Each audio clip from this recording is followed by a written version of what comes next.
જો તે દિવસે તેમની પાલખી રસ્તો ના ભટકી હોત તો બંકિમચંદ્ર ચટ્ટોપાધ્યાયે ન લખ્યું હોત વંદે માતરમ. તે 15 ડિસેમ્બર 1873ની સાંજ હતી. બંકિમચંદ્ર ચટ્ટોપાધ્યાય તે સમયે મુર્શિદાબાદના ડેપ્યુટી કલેક્ટર હતા. જ્યારે તેઓ ઘરે પાછા ફરી રહ્યા હતા ત્યારે તેમની પાલખી રસ્તા પરથી હટીને એક મેદાનમાંથી પસાર થવા લાગી, જ્યાં તે સમયે અંગ્રેજો ક્રિકેટ રમી રહ્યા હતા.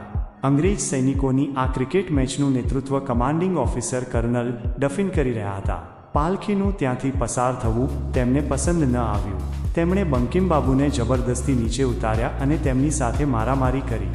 કર્નલ ડફિને તેમને 4-5 મુક્કા માર્યા. બંકિમચંદ્ર માટે આ અત્યંત અપમાનજનક ક્ષણ હતી, તે પણ ત્યારે જ્યારે તેઓ એક વરિષ્ઠ સરકારી અધિકારી હતા. આ ઘટના ઘણા લોકોની આંખો સામે બની, જેમાં અંગ્રેજો અને ભારતીયો બંને હતા.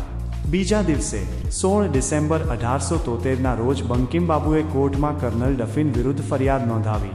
સાક્ષીઓને બોલાવવામાં આવ્યા. તેમાંથી ઘણા પાછા હટી ગયા, પણ રાજા યોગેન્દ્ર નારાયણ રાય અને કેટલાક અન્ય તેમની સાથે ઊભા રહ્યા. 12 જાન્યુઆરી 1874ના રોજ અદાલતમાં આ કેસની છેલ્લી સુનાવણી થઈ. જજે બંકિમચંદ્રને કેસ પાછો ખેંચવાની વિનંતી કરી.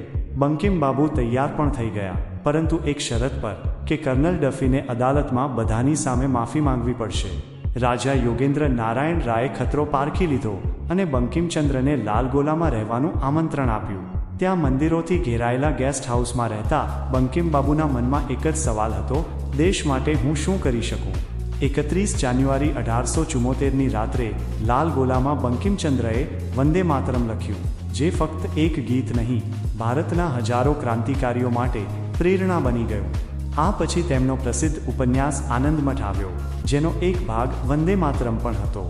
1882માં જ્યારે આ પુસ્તક સંપૂર્ણપણે છપાઈ ત્યારે બ્રિટિશ સરકારને તેની ક્રાંતિકારી ભાવના ખૂબ જ ખટકી.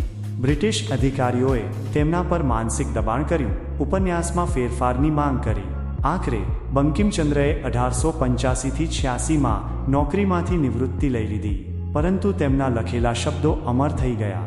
આજે વંદે માતરમ ભારતનું રાષ્ટ્રગીત છે, જે 145 વર્ષ પછી આજે પણ દરેક વખતે સાંભળતા જ દિલમાં એક જોશ અને દેશભક્તિ જગાડી દે છે. વંદે માતરમ.